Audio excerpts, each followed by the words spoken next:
श्रीमद् भागवत महापुराण और रामचरित मानस पाठ में आगमन पर सभी भक्तों का हृदय की अनंत गहराइयों से अभिनंदन एवं स्वागत। वरिष्ठ भाजपा नेता नंदलाल जय हिंद, नमस्कार। आप देख रहे हैं DNI टुडे। खबर भदोही से। किसानों का हित सर्वोपरि। राजेश। स्वदेशी भारतीय किसान मजदूर यूनियन के नवनियुक्त राष्ट्रीय संगठन मंत्री राजेश प्रताप सिंह ने कहा कि किसानों का हित उनके लिए सर्वोपरि है। पटेल नगर ज्ञानपुर स्थित एक कृषि फॉर्म पर मीडिया से बातचीत करते हुए उन्होंने बताया कि संगठनात्मक गतिविधियों को हमेशा ऊंचाई देने में उनकी कार्य कुशलता प्राथमिकता रही है। यही कारण है कि राष्ट्रीय नेतृत्व ने विश्वास कर एक बड़ी जिम्मेदारी सौंपा है, जिसका निर्वहन किसान हित में ही होगा। बेमौसमी बारिश और बीते वर्षों से प्राकृतिक आपदाओं, शासकीय योजनाओं से वंचित, कृषि कार्य में बाधक समस्याओं से मुक्ति दिलाने में किसानों से कंधा मिलाकर आवाज उठाई जाएगी। भदोही से रिपोर्टर अब्दुल वाहिद के साथ वैष्णवी शुक्ला की रिपोर्ट। सिंह जी, आपको किसी संगठन में बड़ा पद मिला है, क्या पद है? जी, मुझे भारतीय किसान मजदूर यूनियन स्वदेशी का राष्ट्रीय संगठन मंत्री बनाया गया है। इसके पहले मैं प्रदेश महामंत्री था संगठन में। कई सालों से प्रदेश संगठन मंत्री के पद पे कार्य कर रहा था, तो राष्ट्रीय कमेटी ने हमारे कार्यों को देखते हुए हमें ये पदोन्नति दी है। किसानों के लिए क्या संदेश देना चाहते हैं? किसानों और मजदूरों की सरकार में जितनी भी सरकारी योजनाएं चल रही हैं, सही पूछिए, सही मायने में किसानों मजदूरों के पास उनकी वो योजनाओं का लाभ नहीं पहुंच रहा है, जानकारी के अभाव में। तो कैसे पहुंचेगा?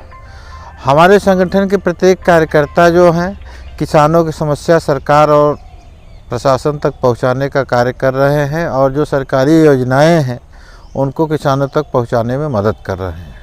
संगठन को गठित करने के लिए क्या रणनीति बनाए हैं आप? संगठन गठित करने के लिए हमारे यहाँ 110 रुपये की सदस्यता शुल्क है। 110 रुपये में किसानों को लाइफ टाइम सदस्यता मिलती है। किसानों की सारी समस्या, आज के समय में कोई भी किसान हो, चाहे वो तहसील में जाना हो, चाहे थाने में जाना हो, वो ढूंढता है कोई एक अप्रोच मिले, किसी के सहारे की ज़रूरत उनको पड़ती है। जब हमारे संगठन से जुड़ जाएंगे तो उनको किसी सहारे की ज़रूरत नहीं। आधी रात को फ़ोन करेंगे, हमारा जिला अध्यक्ष जाएगा, हमारा ब्लॉक अध्यक्ष जाएगा, हमारा मंडल अध्यक्ष जाएगा उनके लिए। उनको किसी को ढूंढने की ज़रूरत नहीं, उनकी लड़ाई पूरा संगठन लड़ेगा। वर्तमान समय में जो बेमौसमी बारिश का दंश किसानों को झेलना पड़ा है, उस पर आप क्या कहना चाहेंगे? निश्चित रूप से किसानों को बहुत ही क्षति हुई है, जिसके लिए हम लोगों की सरकार से वार्ता चल रही है और पूरा प्रयास है। उसकी क्षति की पूरी भरपाई तो नहीं हो सकती है, लेकिन कुछ कंपनसेशन सरकार की तरफ से लिया जाएगा। आपके संगठन से पूर्व कई ऐसे संगठन चल रहे हैं जो मात्र कागजों तक सीमित हैं और किसान काफ़ी परेशान हैं, क्या कहेंगे? देखिए, संगठन कई तरह के हैं। कुछ संगठन हैं कागज़ में दिखा के वो सरकार से लाभ लेना चाहते हैं, सरकारी ऑफिसों में जाके दलाली करना चाहते हैं। हम इतने दिनों से ज़िले में कार्यरत हैं, प्रदेश में कार्यरत है।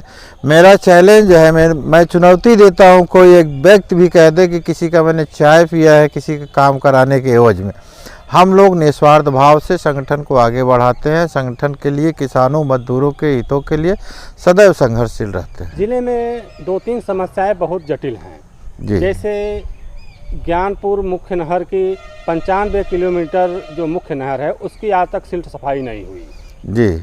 अब होली सूर्यावा ब्लॉक में नाला को लेकर के किसान हमेशा आवाज़ उठाते रहे हैं। जी जी जी। इन दिनों नलकूप हो या नहर या राजवाहा माइनर की नालियाँ सभी क्षतिग्रस्त हैं जी। इसके लिए आप क्या कदम उठाएंगे?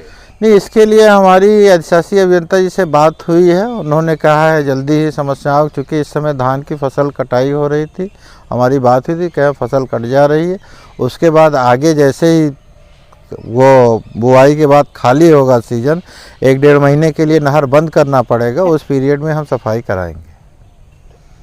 खेती बाड़ी करते हैं? हाँ, ये शीतला मौर्या को माने 1 बीघा माने हम आलू लगाते हैं और धान बोते हैं, उसी में गेहूं बोते हैं उसी में। कुछ बेमौसमी बारिश से नुकसान हुआ है? हाँ, यह मटर सटर कुल माने नाश हो गई और आलू में जो झुंसा रोग लग गया, उसी का माने ख़राब हो गई, वो इसीलिए क्या उसका लागत दर अब कैसे निकलेगा? अब वो तो जिसके नाम से ज़मीन है वही निकलेगा, उसी के गुलाब से। बगल में खड़े ये राजेश सिंह जी हैं, इनसे क्या उम्मीद करते हैं? किसानों के नेता बने हैं तो माने हमारा संगठन का हमारा मुसीबत सुनेंगे तो हम साथ देंगे। वैसे नहीं, नहीं वैसे ही भी ज़रूरत आए तो हम इनको साथ दे देंगे। ये हमारा साथ दे या न दे, हम इनको साथ दे देंगे। राजू भाई से कह दें कि राजा राम प्रजापति बुलाइए तो तुरंत फ़ोन करिए, तुरंत हम आ जाए। किसी भी प्रकार